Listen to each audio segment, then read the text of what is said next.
عمرك قابلت حد وجوده بس بيخلي طاقتك تهدى ومخك يرتب نفسه ودقات قلبك ترجع طبيعية؟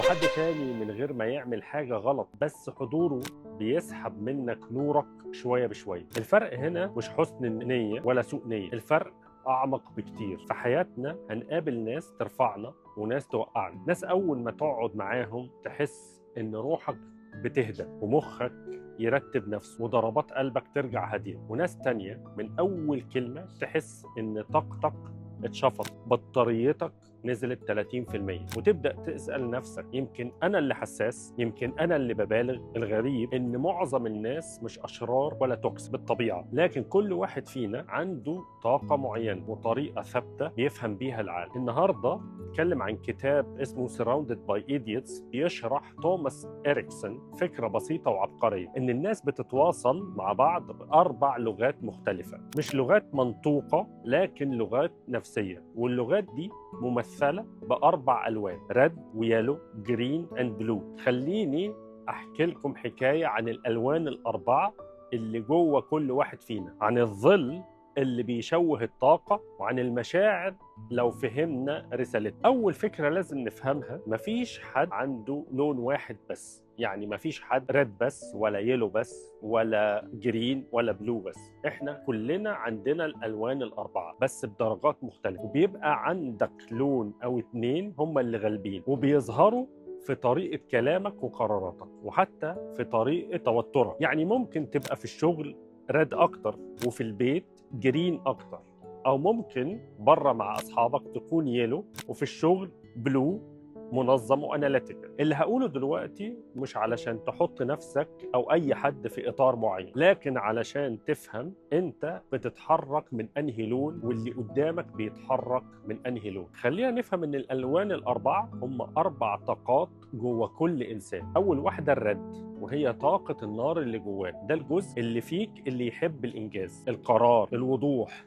اللي يقول يلا نتحرك. لما الرد يعلى زياد من غير وعي يبقى استعجال وضغط وقلة صبر، ولما يكون متزن بيبقى قائد حاسم بينقذ مواقف. في الشغل مدير بيقول أنا عايز الحل خلال ساعة مش بكرة، ده مش بالضرورة غضب، ده ممكن يبقى ريد ثينكينج. طيب اليلو هي طاقة الشرارة والحماس، ده الجزء اللي بيحب الأفكار والضحك والعلاقات والحركة، هو بيشوف الصورة الكبيرة وبيبدأ قبل ما يخطط. لما اليلو يزيد من غير أرضية يبقى تشتيت، قرارات مستعجلة ووعود ما بتكملش. لكن لما بيكون متزن بيبقى ملهم، مبدع، مصدر أمل وطاقة للي حواليه. الجرين طاقة السلام والاحتواء، ده الجزء اللي يحب الهدوء والاستقرار وعدم الخلاف، بيسمع، بيحتوي وبيستنى. لما الجرين يزيد من غير وعي يبقى هروب من المواجهة، تأجيل، دفن مشاكل. لما يكون متزن يبقى أمان وعمق وحضور حقيقي. البلو طاقة العقل والنظام، ده الجزء اللي يحب التفاصيل والدقة والوضوح، بيحلل ويرتب، يفهم قبل ما يتحرك. لما البلو يزيد من غير مرونة يبقى نقد، تشكيك، خوف من الغلط. لما يكون متزن بيبقى الجودة، حرفية، وخط دفاع من الأخطاء. إذن أنت مش لون واحد، أنت لوحة كاملة، بس في لون غالب طلع طاقتك بيظهر في كل تصرفاتك. طيب خلينا نفهم إن الاختلاف مش أذى، لكن في حاجة بتدخل معانا اسمها الظل. روبرت جرين في كتاب The Law of Human Nature بيتكلم عن حاجة اسمها الشادو أو الظل. الظل هو الجزء اللي بننكره في نفسنا، بنستحي منه أو بنخاف نواجهه، فيطلع في تصرفاتنا من غير ما ناخد بالنا. واحد يحب السيطرة بس بيلبس قناع أنا بخاف عليكي، واحدة بتحس بالغيرة بس بتلبس قناع أنا بنصحك، حد حاسس بالنقص فيلبس قناع التكبر والنقد المستمر. لما اللون زائد الظل يدخلوا سوا في المشهد ساعتها تبدأ الطاقة السامة. طيب فين الطاقة السامة فعلا؟ هي في اللون ولا في التشوه؟ الطاقة السامة مش معناها ان الشخص وحش من جوه، الطاقة السامة هي تفاعل معين بين لون معين وظل معين يخليك تبعد عن نفسك، تشك في قيمتك، وتحس ان وجودك تقيل لمجرد انك موجود. امثلة في التعامل مع كل شخصية: الرد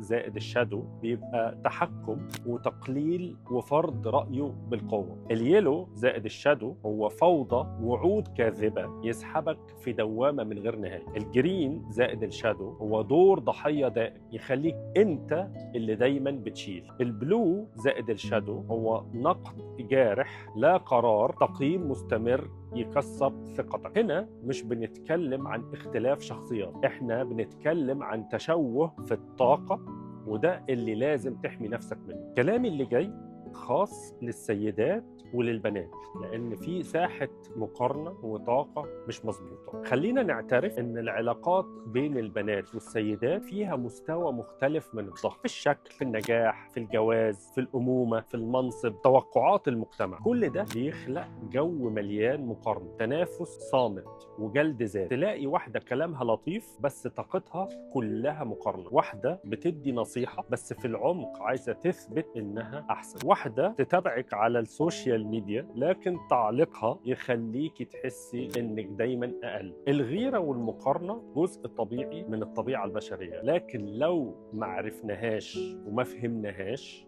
تتحول لشادو يخرب العلاقات من جوه. هنا الطاقة السامة مش ظاهرة في الجمل، لكن في الإحساس اللي يسيبك الشخص بيه بعد ما يمشي. خلينا نفهم إن المشاعر مش عدوك، بالعكس هي دليل الطريق. زي دكتور سوزان ديفيد بتقول حاجة عميقة جدا: المشاعر بتقدم لنا معلومات قيمة عن الحاجات اللي محتاجين ناخد بالنا منها وإزاي نتكيف مع العالم اللي حوالينا. يعني ببساطة الإحساس بالضيق هو معلومة إن في حاجة مش مريحة، والإحساس بالغضب معلومة إن حد عدى حدود مهمة بالنسبة لك، والإحساس بالغيرة معلومة إن في احتياج أو حلم جواك محتاج تعترف بيه. الإحساس بالإرهاق بعد مقابلة شخص معين معلومة إن نمط العلاقة دي مرهق. إذن المشاعر هي إشارات ورسائل ومعلومات، مش أوامر لازم تجري وراها ولا أحكام على هويتك. في حاجة مهمة جدا لازم نبتدي نتعود نعملها، إن احنا نسمي اللي بنحسه من غير ما تبقى هو. في نقطة مهمة جدا، لما تقول أنا متوتر ولا أنا فاشل ولا أنا جبان، أنت كده حطيت الهوية كلها جوه الشعور. الأدق أنك تقول في إحساس بالتوتر جوايا، في إحساس بعدم التقدير، في إحساس بالخوف. كده أنت بتقول المشاعر جزء من تجربتي ومش تعريفي. أول خطوة عملية، أقف شوية. إيه الإحساس اللي موجود دلوقتي؟ هل هو تعب؟ واكتبه زي ما هو. تكتب في إحساس بكذا، مش أنا كذا. خلينا ناخد تمارين عملية علشان تساعدنا في فهم نفسنا وفهم الآخرين بدون أحكام، ونتعامل مع الشخصية التوكسيك. أول تمرين هو الوعي بنفسنا عن طريق خريطة الألوان والطاقة. بعد ما فهمنا دور الألوان والطاقة المصاحبة ليها، خد ورقة واكتب: أنا اللون الغالب عندي في الشغل، اللون الغالب عندي في البيت، اللون الغالب مع أصحابي. اختار 3 أشخاص قريبين مني زي شريك أو قريب أو زميل، واكتب اللون الغالب عند كل واحد هو طاقته غالبا